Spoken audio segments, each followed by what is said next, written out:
Selamat malam para pemirsa yang sangat kami muliakan. Kita jumpa lagi di depan Dhamma TV yang kali ini kita masih membahas masalah seni-seni tradisi yang kita miliki yang ternyata banyak masyarakat menganggap itu diklaim milik Malaysia. Yang pada minggu yang lalu telah dijelaskan oleh Direktur Kesenian, Pembina Kesenian dan Perfilman bahwa itu tidak mengklaim, namun justru kita merasa bangga sekali. Dengan begitu masyarakat jadi ikut bergerak. Nah, pada malam hari ini para pemirsa, saya masih didampingi oleh Kanjeng Pangeran Sulistyo Tirtokusumo, yaitu Direktur Pembinaan Kesenian dan Perfilman Kanjeng, yang malam hari ini juga tetap tampil rapi di depan saya dan masih juga gagah dan sehat Kanjeng. Pangestunipun. Sugeng dalu.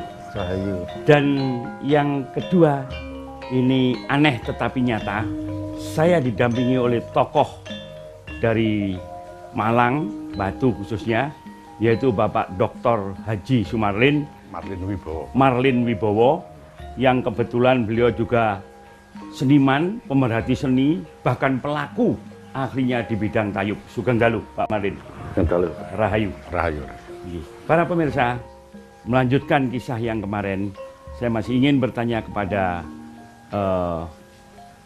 Bapak Marlin yang ahlinya di bidang tayub untuk menjelaskan apa sih sebenarnya tayub itu.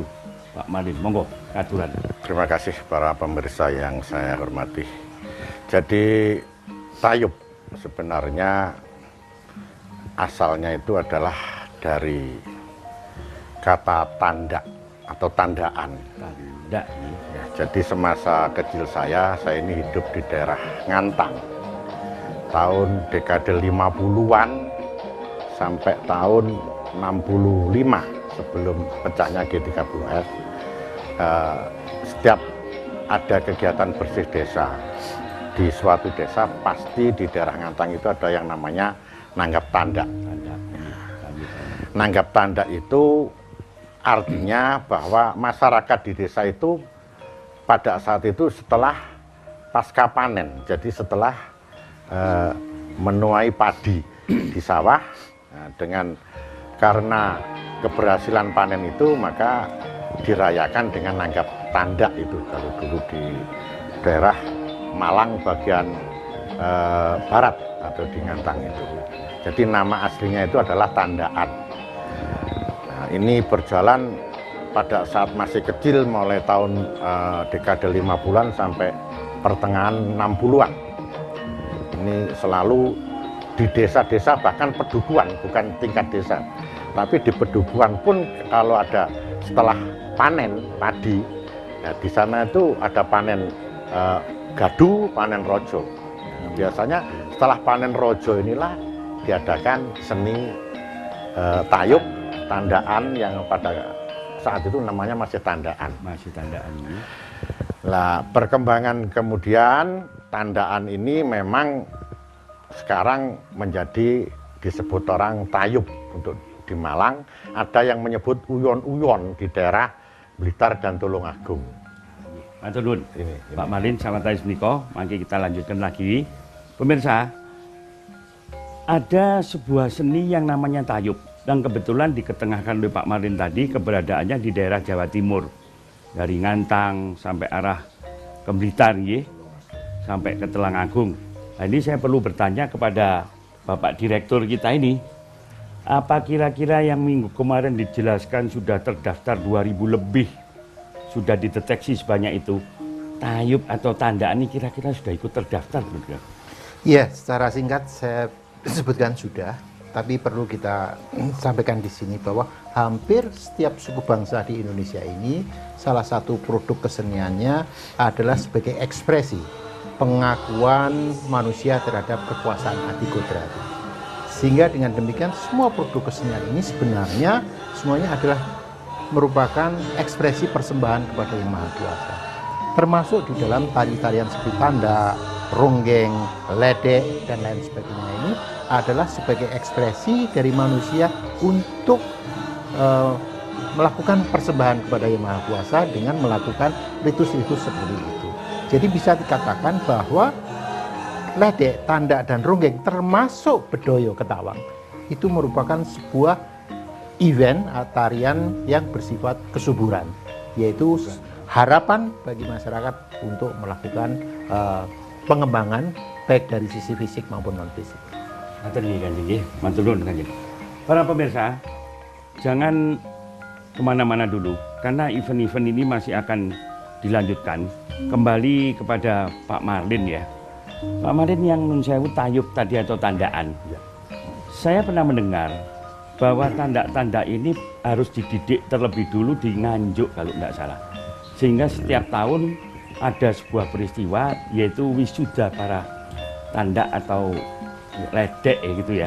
Kira-kira menurut Pak Marlin bagaimana penjelasannya? Betul itu Romo Yudo, jadi memang di Nganjuk khususnya, dan kalau di Blitar itu di desa Sambi Gede, di desa Jimbe ya maaf. Di desa Jimbe itu satu desa memang ada khusus sekolah yang namanya sinden dan tanda ini di Jimbe. Kalau di Nganjuk itu ada di desa Sambirejo. Itu memang setiap tahun ada wisuda Waranggono namanya. Wisuda Ya. Waranggono. Itu Ya? sebenarnya Waranggono dengan tanda itu sebenarnya sama. Cuma lain sebutan saja. Lain sebutan. Tapi kalau di Nganjuk itu sebetulnya bukan tanda, tapi adalah wisuda Waranggono. Itu di desa Sambirejo. Nah itu setiap tahun justru yang mewisuda di sana itu bupatinya sendiri, Romo. Iya. Jadi ini memang dikembangkan sampai saat ini. Jadi setiap tahun ada acara untuk wisuda Waranggono Wisuda ini. Waranggono ya. Itu ada prosesnya, ya tidak seperti wisuda mahasiswa, tapi ada yang dimandikan dan sebagainya. Kemudian di wisuda prosesinya, ada ya. prosesinya. Nah itu di daerah Nganjuk. Jadi semua Waranggono yang disebut tanda, yang disebut ledek dan sebagainya sebetulnya aslinya ada pendidikannya, walaupun itu masih secara khusus dan tradisional dan lokal. Tapi yang jelas tidak sembarangan untuk orang menjadi ledek, tanda tayub dan sebagainya. Ini memang ada kursus-kursus atau sekolah-sekolah khusus di suatu desa atau lokal, tapi ada gurunya juga. Jadi tidak sembarangan, gitu. Termasuk itu penarinya yang laki-laki, itu pun sebetulnya tidak sembarangan. Tiap orang itu bisa masuk tayub tanpa itu. Matur nuwun Pak Marlin. Nanti para pemirsa jangan kemana-mana, kita istirahat sejenak dan akan kita lanjutkan pada session berikutnya.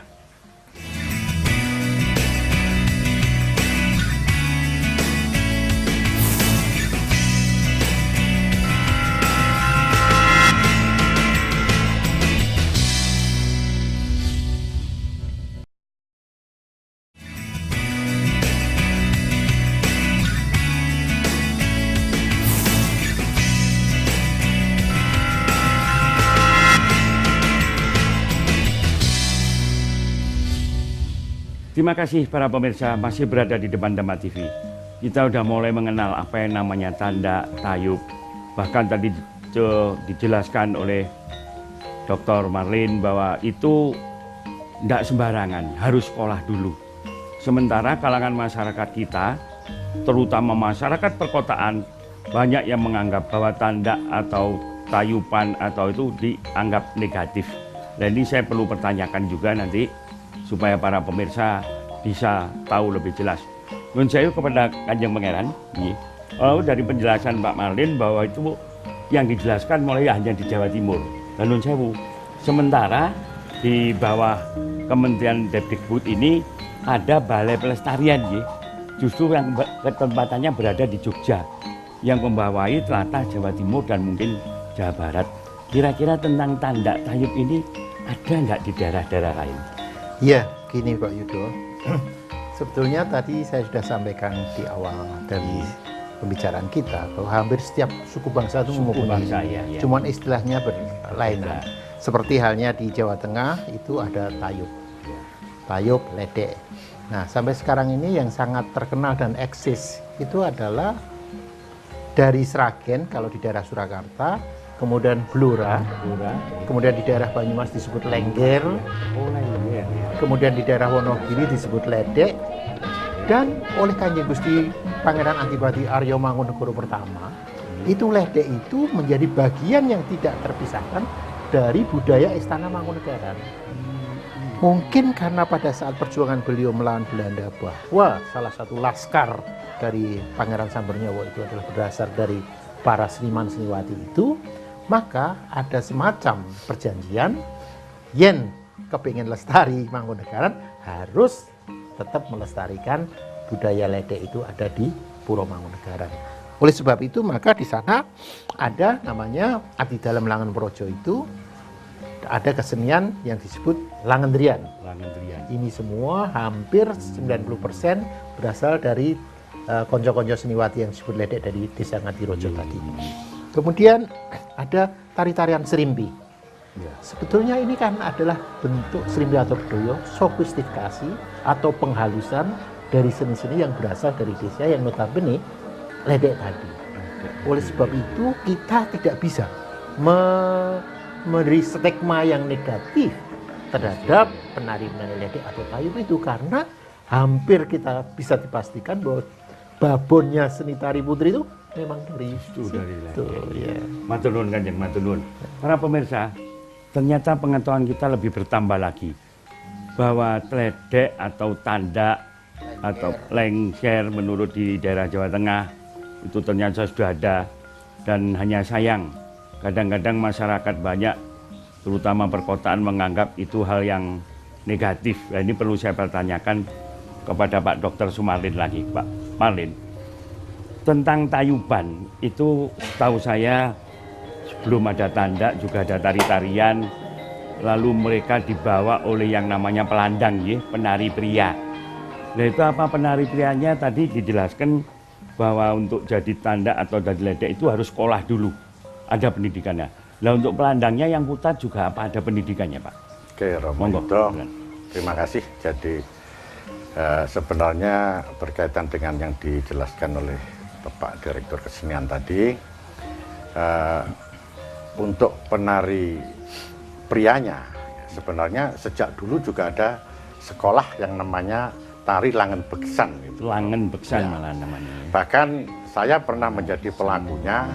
Di daerah Dampit itu ada yang namanya Perkebunan Margosuko, itu mengadakan sekolah Langen Beksan itu dan Di mendatangkan perkebunan. guru ya, Mendatangkan. Margosuko, ya, itu Iya. muridnya banyak sekali, ya, termasuk saya diantaranya. Jadi sebenarnya dalam tayub atau yang dikatakan tandaan atau ada yang nyebut uyon-uyon, itu ada gending-gending tertentu yang sudah dibakukan, yang harus dilatih untuk penari prianya. Kalau Malangan itu patokannya adalah pakai keduk kenonggong, ya, tapi kalau daerah Blitar, Tulungagung dan kesana sampai barat itu biasanya pakai patet kendang namanya. Patet kendang, ya. Patet kendang itu, tapi kalau Malang patetnya itu patet keduk kenonggong.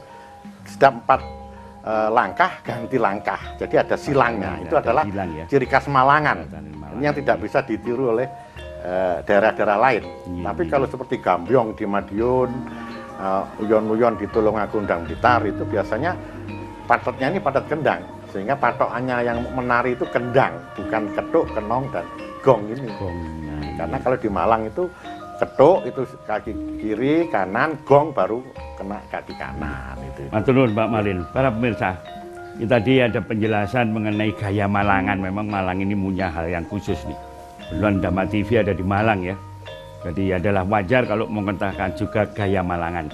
Dan yang saya sangat tertarik tadi pelandangnya itu, penari prianya itu juga ada sekolahnya. Langen Beksan ya Pak Marlin ya.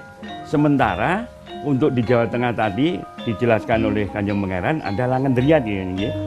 Dan bahkan para seniman ini termasuk seni-seni yang sangat mempunyai andil besar di dalam pelestarian menuju kepada negara Indonesia yang sangat homogen dari kisah-kisah tentang seni itu sendiri. Kira-kira kalau menurut Kanjeng Pangeran dalam acara tari-tari yang diangkat oleh Gusti Mangkunegoro untuk menjadi landasan berpikir tentang tidak hanya pelestarian tapi justru perjuangan gitu. Itu kira-kira gimana kisahnya Kanjeng Sulis? Ya, ini kita sekarang melihat sejarah dari perlawanan Pangeran Sambernyowo yang akhirnya menjadi Dari Mangkunegoro Pangeran pertama Sambernyowo. itu. Iya. Memang daerah kekuasaan dari atau tanah lungguh dari keluarga Mangkunegoro Sepuh, ya, ayahnya dari Iya. Raden Mas Said di daerah Ngelaro, Wonogiri dan lain sebagainya. Jadi pada saat beliau lolos atau keluar dari istana ini, langsung jujuk di tanah lungguh dari Pangeran Mangkunegoro tersebut. Iya.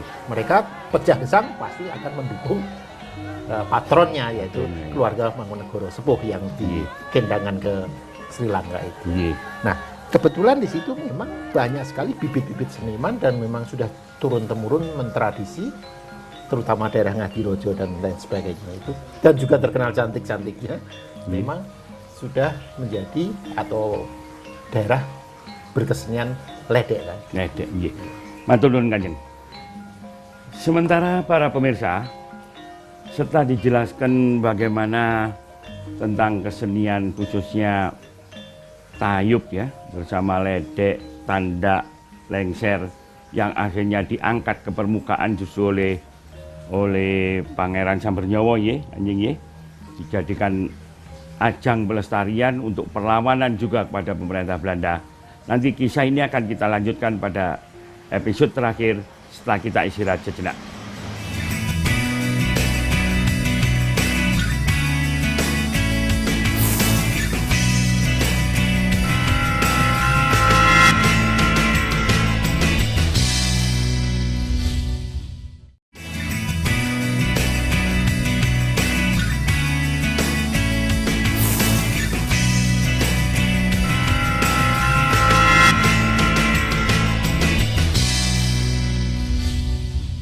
Terima kasih para pemirsa masih berada di depan Dhamma TV. Kita akan melanjutkan tidak hanya cerita tentang tandak, lengger atau apalagi lengser dalam bidang tayub. Mungkin di tempat-tempat lain ada juga seperti itu.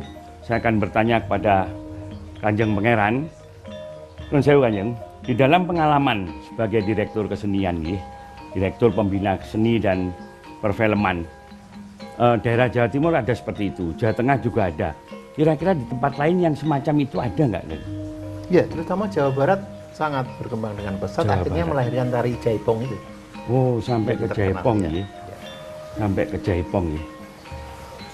Para pemirsa, mungkin juga sudah tahu Jaipong itu apa. Nah, ternyata itu pengembangannya mulai dari lengser, dari lengger, dari tandak tayub tadi.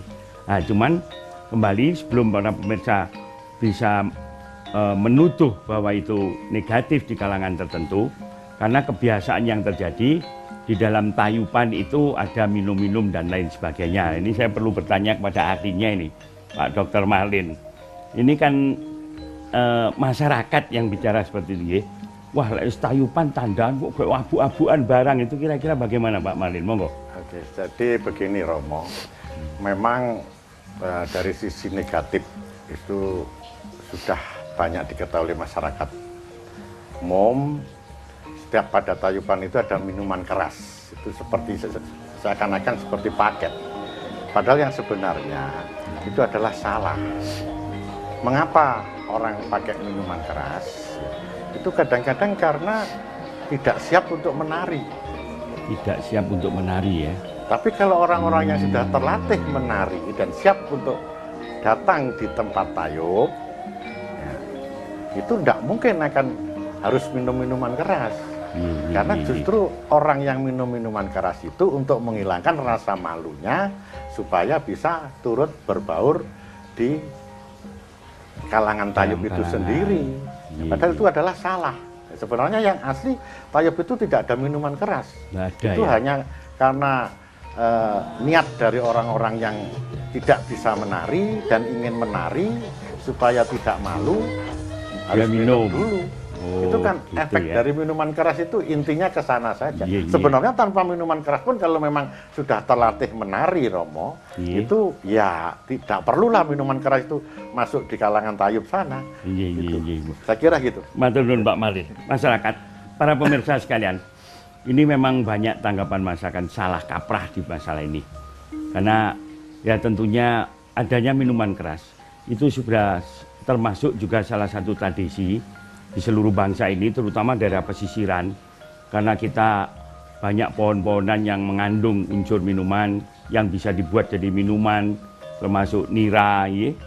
Terus termasuk pohon kelapa pun juga bisa dijadikan minuman. Namun itu tadi catatannya, bahwa boleh diminum tapi tidak untuk mabuk. Nah, ini tadi juga dijelaskan Pak Marlin seperti itu.